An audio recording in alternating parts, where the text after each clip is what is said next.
Bienvenidos a un nuevo vídeo, esta vez trayendo los nuevos detalles de Mafia: The Old Country.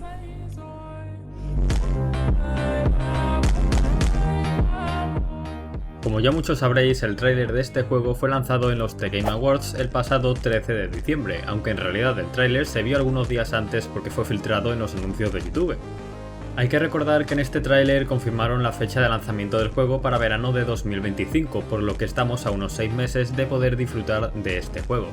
Además, confirmando que saldrá para las consolas de nueva generación y para PC.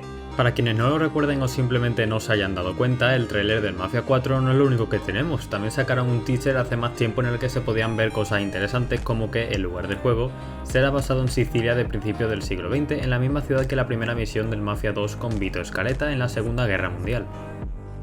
El protagonista que tendremos ahora se llamará Enzo Favara, un chaval que trabajaba en las minas de azufre y se metió en el mundo del crimen, concretamente en la mafia de Don Torrisi.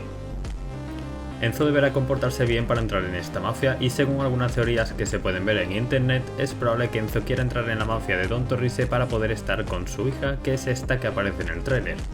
Hay que tener una cosa en cuenta con este juego, y es que los desarrolladores del juego han dicho que van a intentar hacerlo con un estilo más parecido al Mafia 1 y Mafia 2, muy diferente del Mafia 3, que fue un mundo abierto que, a pesar de no ser ni mal juego ni mala historia, quizá la primera mitad del juego era bastante decepcionante en comparación a los otros dos Mafias. Aunque también hay que decir que acaba el juego mucho mejor que como empieza. Esto es una buena noticia para todos aquellos a los que nos gusta ver los videojuegos más como una película o una historia lineal y detallada y no como un mundo abierto de farmeo como lo fue el Mafia 3. También hay gente que dice que Mafia: The Old Country no es Mafia 4, dicen que es un juego aparte y que Mafia 4 saldrá más tarde en una época más moderna como los 90. Yo sinceramente no creo que cuenten al Mafia: The Old Country como otro Mafia sin contarlo como el 4, aunque sea una historia en un ambiente diferente a los otros tres juegos, creo que sí que se le puede llamar Mafia 4, pero como todo, esto habrá que verlo con el paso del tiempo. Ahora sobre el motor gráfico, Mafia 4 usará un Unreal Engine 5 y se nota la verdad la diferencia de calidad gráfica. Aquí podéis ver una comparación entre la Sicilia del Mafia 2 y la del Mafia 4. Los gráficos de este juego yo creo que sí que se pueden llamar ya Next Gen, ya que se nota un salto gráfico del nivel de un salto generacional, cosa que hasta ahora pocas veces se ha dado el caso. Todos sabemos que el Red Dead 2 es un gran juego y tiene unos gráficos también impresionantes. Hasta el momento no había muchos juegos que lo superaban en calidad gráfica, y si lo hacían era una superioridad ínfima, teniendo en cuenta que Red Dead 2 fue de 2018. Pero creo que Mafia 4 supera por mucho a Red Dead 2, por lo menos en el ámbito gráfico y de expresiones faciales o animaciones, que por cierto están ambientados en prácticamente la misma época, solo que en entornos bastante diferentes. En este nuevo Mafia podremos conducir coches y montar caballos, mientras que en el Red Dead 2 los coches se echaban en falta.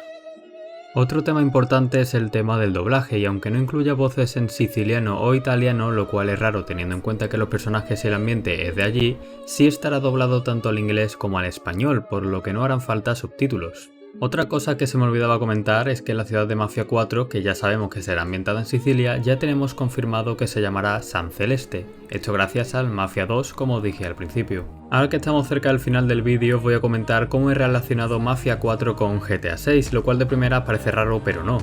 Y es que aunque GTA 6 lo lleve Rockstar Games y Mafia 4 lo lleve 2K, ambos pertenecen a Take-Two.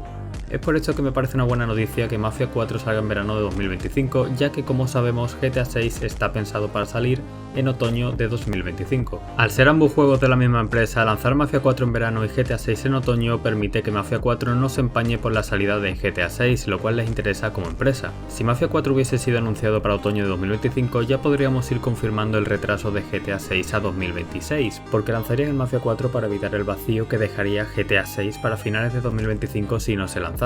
Así que nada, yo esto lo veo como una buena señal de que van por buen camino con GTA 6, juego del cual haré un vídeo próximamente explicando todas las novedades, ya que el último vídeo que hice de GTA 6 sin contar los shorts fue analizando el tráiler 1 de GTA 6 hace más de un año ya. Y llegamos al final de este vídeo del Mafia 4, si te ha gustado este vídeo te agradecería que le dieses like, te suscribas si aún no lo has hecho y compartas con tus amigos. Y en los comentarios quiero saber cuál es vuestro juego favorito de la saga Mafia. El mío es Mafia 2, es al que más cariño le tengo, aunque ojalá en verano cambie y el nuevo Mafia sea mejor. Muchas gracias por ver el vídeo, un saludo a todo el mundo y adiós.